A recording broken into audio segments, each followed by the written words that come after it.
Yeah, yeah, yeah. I was sleeping, had to wake up. Why? Every reason I can think of. God, till the day I keep the ink up. What's up, YouTube? Today, we'll be looking at disturbing TikToks that'll make you question reality. So without further ado, welcome to Adam Strain Reacts. Let's get her done. Wouldn't it be crazy if Ghislaine Maxwell used to work at Disney? I guess it'd be fucking crazy if she was actually a Disney Child Talent Scout for several years. Yeah. Here's some more pictures. Was this like, how did I not know this? I know a lot of stuff about Jeffrey and Ghislaine, but I did not know that she actually worked for Disney. Here's some more pics. I guess it'd be really crazy if the Disney Cruise Line, well, let's just see. Well, St. Thomas and St. John excursions, right. I guess it'd be really crazy if the Disney Cruise Excursions, Spectacular and Family Adventures, went literally for a snorkel stop at Little St. James Island. What the fuck? How? And I mean, I guess it'd be kind of crazy if all the symbols line up. Even the fucking Ellen DeGeneres show. What the? My Roman Empire is remembering that one guy that sued the Pepsi company because he found a mouse in his Mountain Dew, and he lost the case because Pepsi was able to prove that a mouse would completely dissolve in a can of Mountain Dew within a couple days. And it takes more than a couple days for the cans to get out of the factory.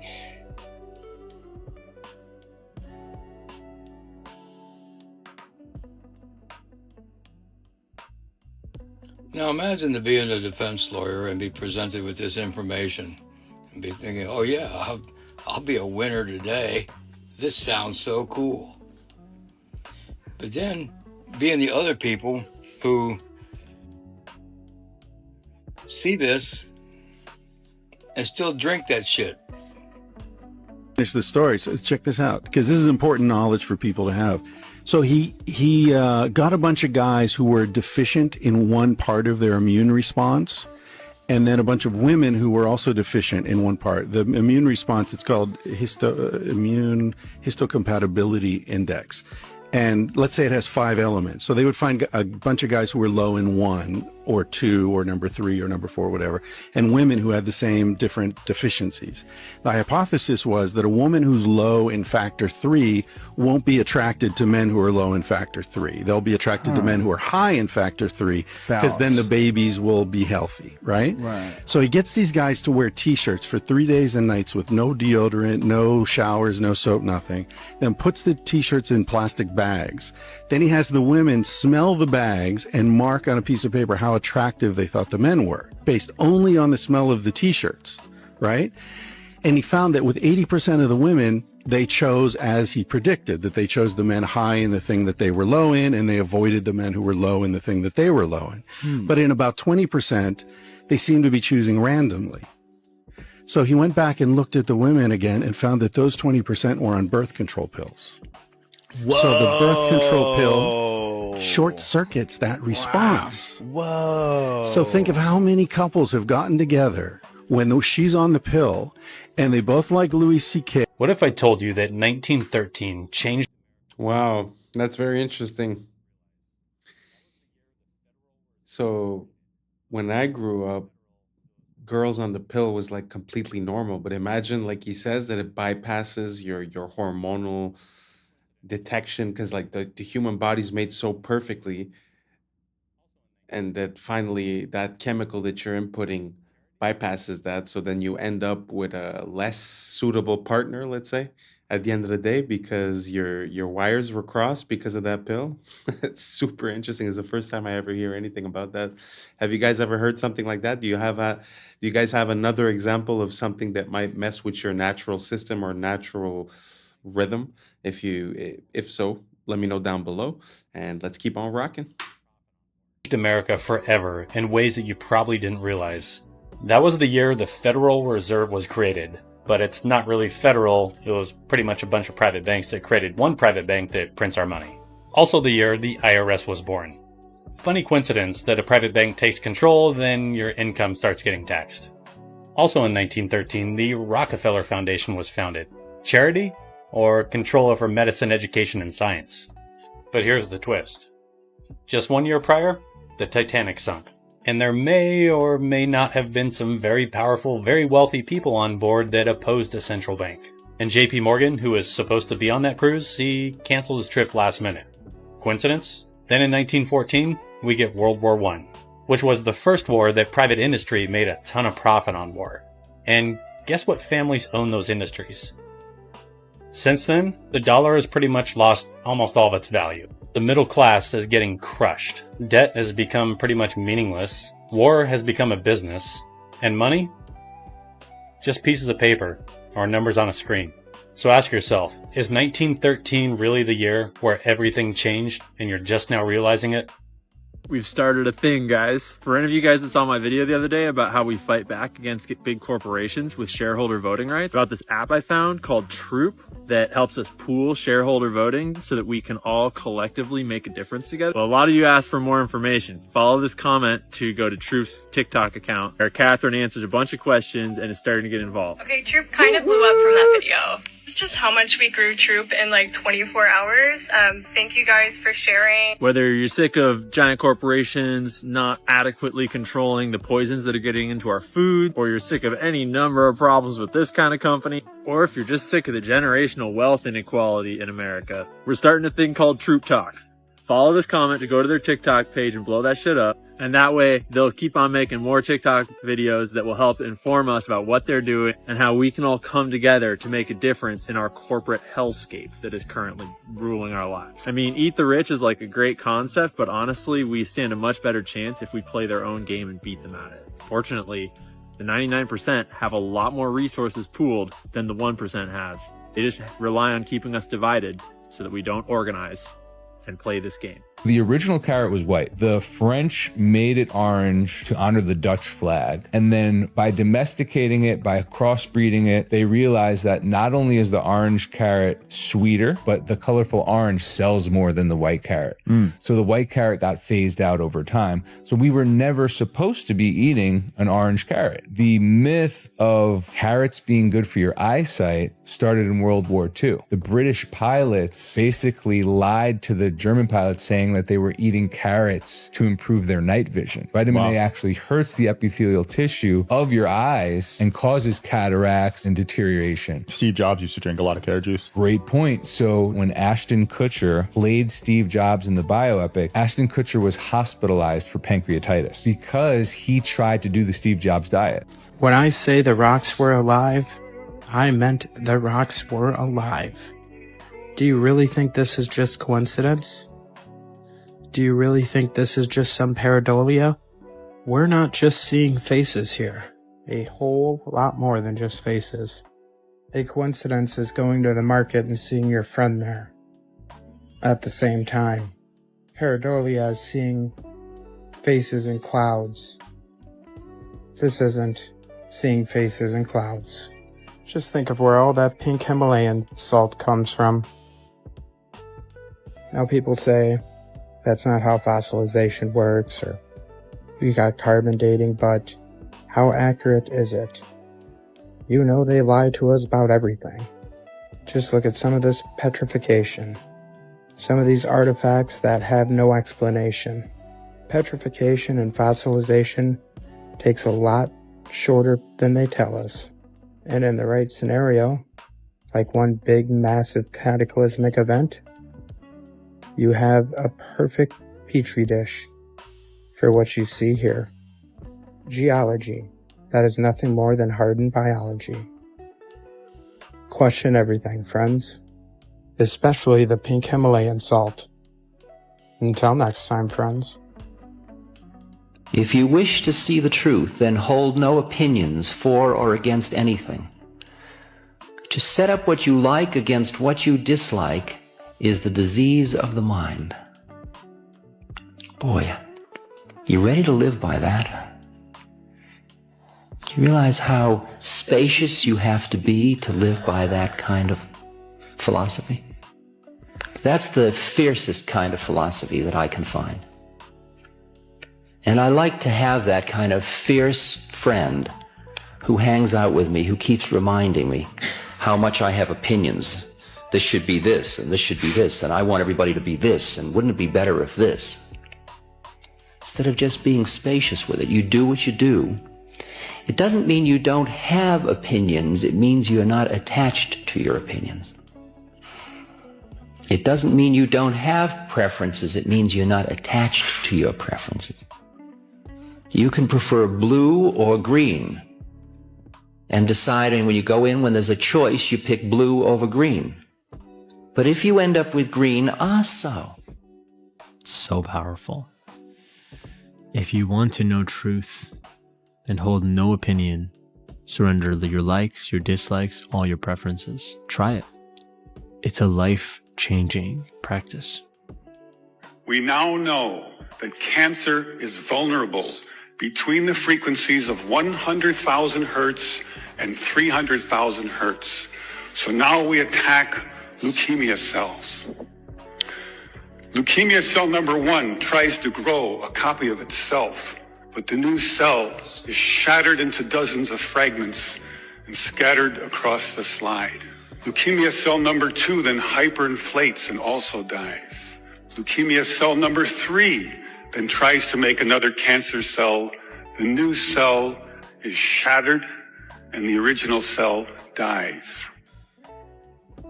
I now believe that the future cancer treatment rooms for children will be a very different place. It will be a pleasant place where children gather and make new friends. They probably won't even know they're sick.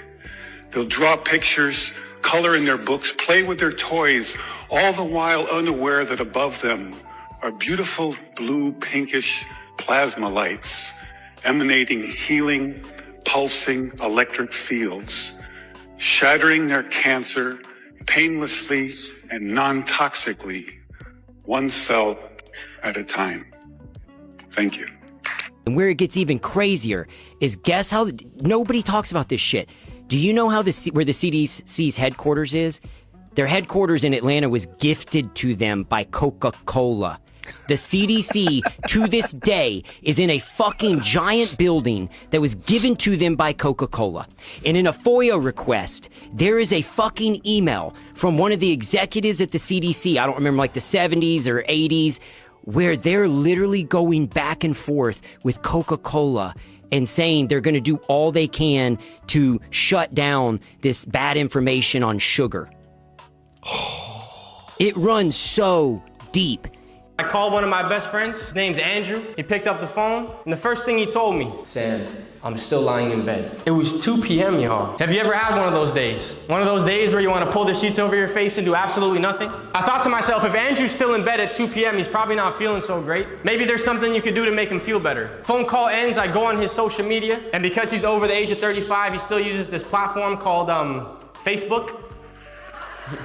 And I came across a post that said, my vote for dinner tonight is #tacos. The simplest idea crossed my mind. I'm like, Andrew likes eating tacos. What would happen if I surprised Andrew with tacos? I go on Uber Eats. I find this taco dinner for 2. I purchase it, put a special note for the delivery person that says, hey, these tacos are from your friend Sam. He hopes you feel better. You know when you order food on Uber, you can watch the car drive down all the streets? Like a little Pac-Man video game? Pac-Man is a game that your teachers and staff played growing up. I finally get the notification. The tacos have been delivered. Less than 45 seconds pass before my phone rings. It's a FaceTime call from my best friend Andrew, sitting beside his wife Emily on bar stools in front of his kitchen countertop. There's a box of tacos open behind them, and they're bawling their eyes out. You ever try to cry and talk at the same time? Andrew's looking at me sounding like this.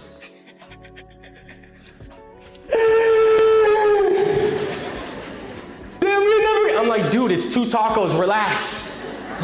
He's like, no, it's not just 2 tacos. It's all the things you didn't know. You see, you had no idea me and my wife had to shut down our business last week. You had no idea we had to lay off 4 employees because we can't afford to pay them anymore. We don't know how we're gonna put food on our table for the next 6 months. Maybe for you, it's just 2 tacos in a box, but for me and my wife, this is a moment of hope we're gonna remember for the rest of our lives. I looked at Andrew, I was like, he's like, Sam, it's not about buying people food. It is simply about recognizing that one of the most meaningful aspects in life is being of service to other human beings. Want to know what you missed? Well, you're Beautiful story.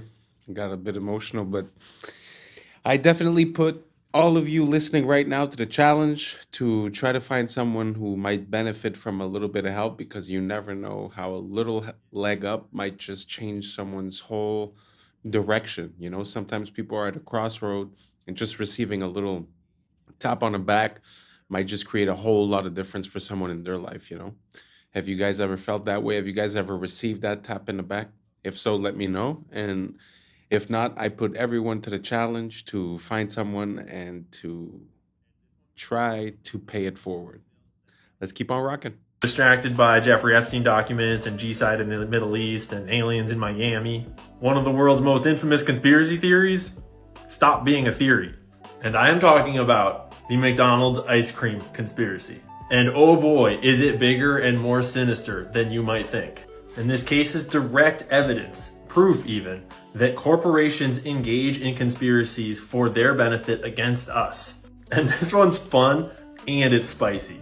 So I'm going to briefly catch you up on the basics of the McDonald's ice cream conspiracy theory. And then I'm going to fill you in on the new lawsuit that sheds light on what's really going on.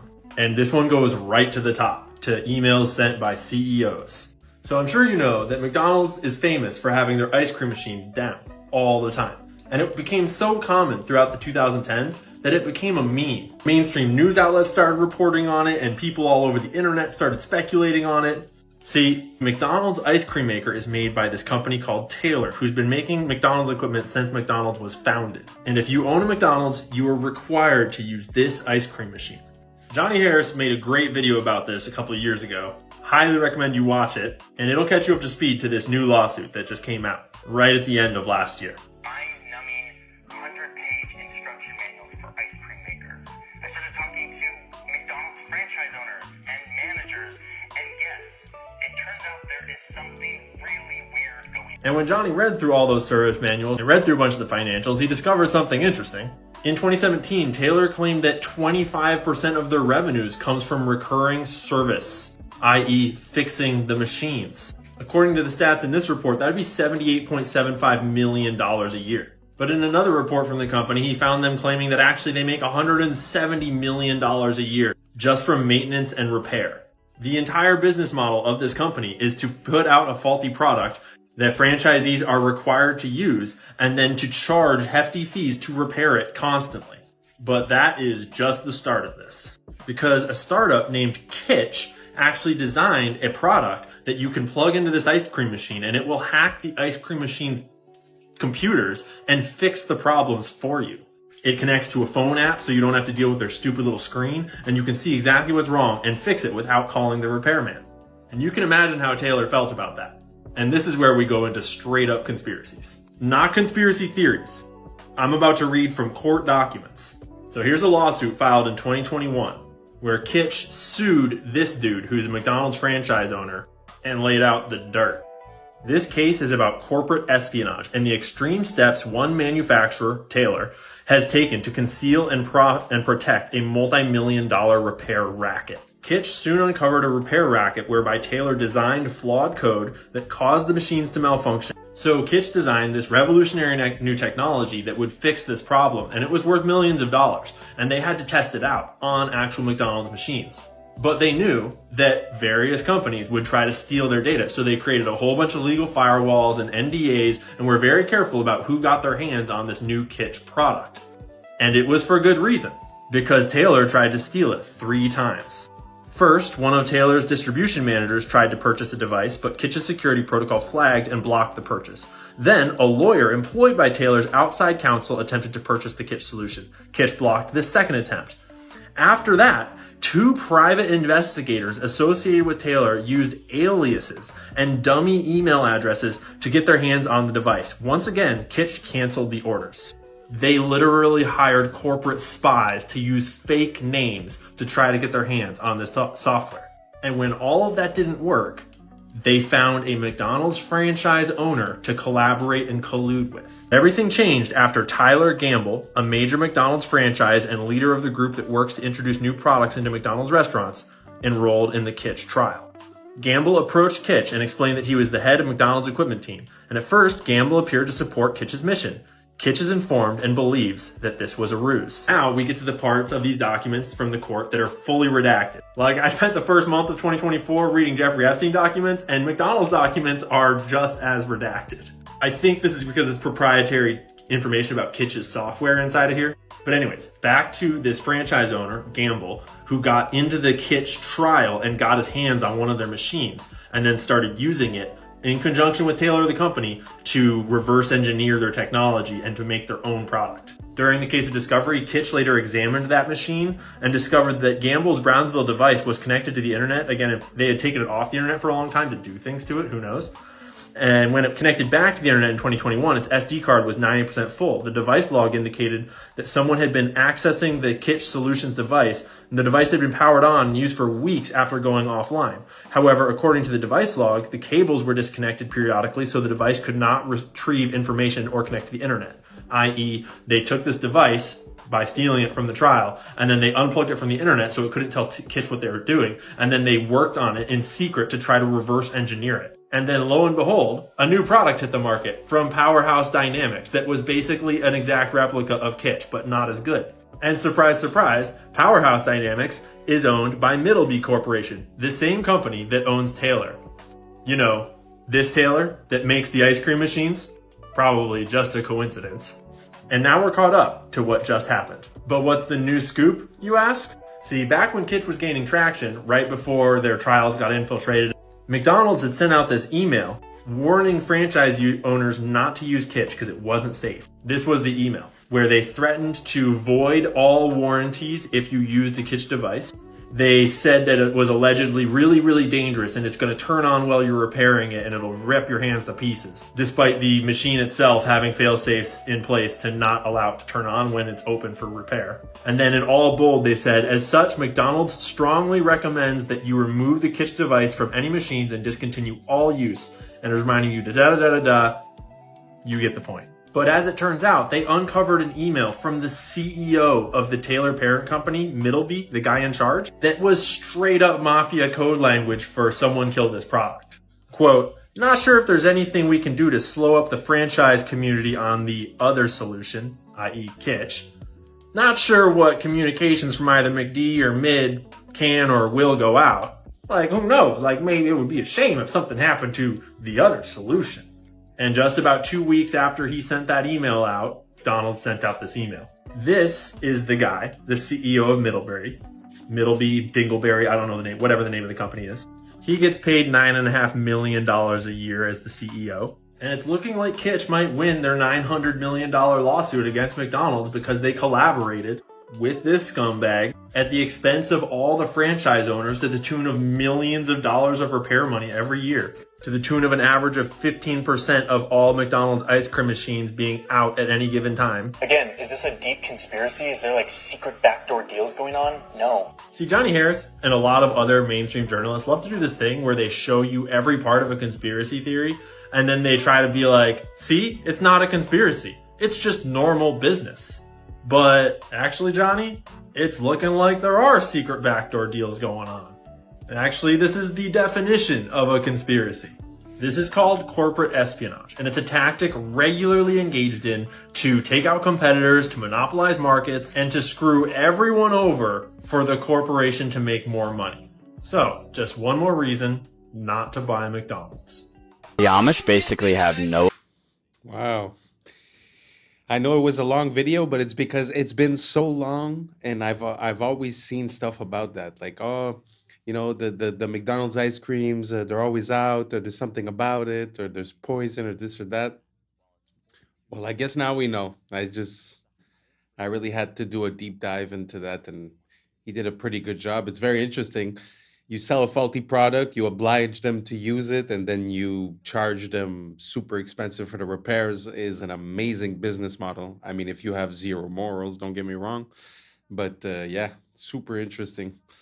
Did you guys know about that? Do you guys know about any other ways that McDonald's are taking advantage of their franchise owners or of their customers? Let me know down below. And if not, let's keep on rocking. Obesity, no infertility, no cancer, no diabetes, no metabolic syndrome. They're having 10 plus kids and they're incredibly happy. They've basically staved off every single health issue the rest of the world is dying from. Their obesity rate is only 4%, while it's 42% in the rest of America. They have the highest fertility in the world, and they're doubling every 20 years. We need to be learning from them more. Size sigara plan, uçuyor yıldızlara müptezel bayan. Ses ver Adana, zirveden selam. Durmak yok omi, patlamaya devam. Yok bundan sonra size sigara filan. Uçuyor yıldızlara müptezel bayan. Harmanım, baba nerede çarşafın? Gördüğüm bu paketler benim dermanım. Hoppa yavaşça açıldı. Don't say I'm stressed. Say my body is preparing me to rise from this challenge. This reframes stress into energy, turning cortisol into courage. Don't say I have to do this. Say I get to do this. This shifts the brain from pressure to gratitude, increasing motivation. Don't say I'll try. Say I commit. Try signals doubt, but commit programs the subconscious for a follow through. Don't say I'm bad at this.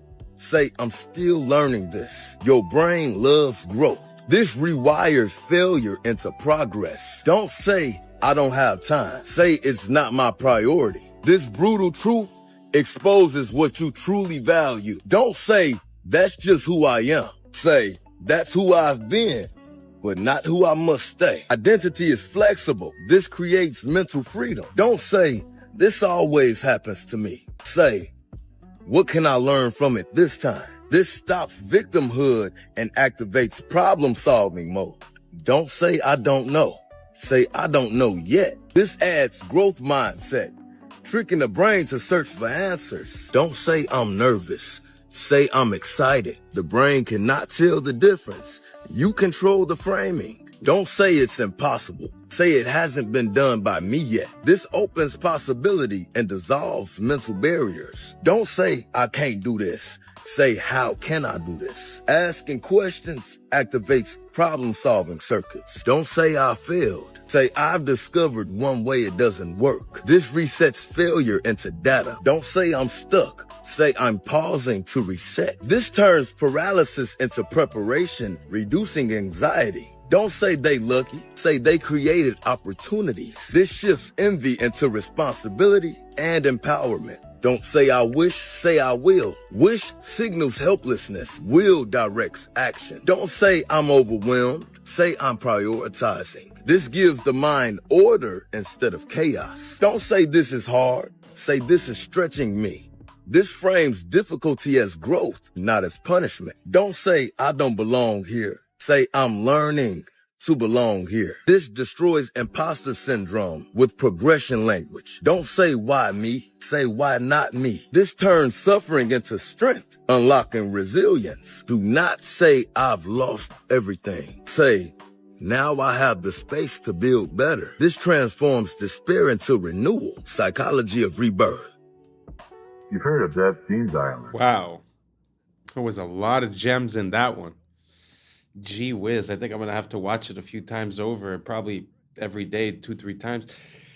I love it because, we say that, words are spells, or, to write words, you have to do spelling, right? So, or we also say that we're programmed, right? So I don't mind being programmed if I'm the one doing the programming. I don't mind having spells on me if I'm the one casting the spells. I've done a few of these in the way of trying to rephrase things into positive outcomes instead of negative. And I do see a difference. So definitely going to try some of those. If you guys have a few more that you'd like to share, please send them over. I think that little things like this helps us anchor ourselves and allows us to have better outcomes. So I'm always down to try some. If you have a few, write it down below. Let's keep on rocking. But have you heard of Mystique Island? Mystique Island, where children are treated like adults. You'll find all of the same names in Epstein's book and more that are visitors, frequent flyers to this island. Bill Gates, King Andrew, Donald Trump. The list goes on and on. And that's a wrap for today, familia. Whether you're tuning in with the sunrise or you're posted up after midnight, I appreciate your time, your energy, and your curiosity. Remember, this isn't about truth or fiction. It's about perspective. If this sparked a thought, a laugh, a deeper question, then we did our job. So drop your thoughts in the comments, keep the convo alive, like, subscribe, and hit that bell if you're riding a wave, because we're just getting started. Until next time, stay grounded, stay weird, stay critical. I'm Adam Strain, and this has been Adam Strain Reacts. Peace. Now's the time for us to link up. Really think we on the brink up. Making a change from living this strange.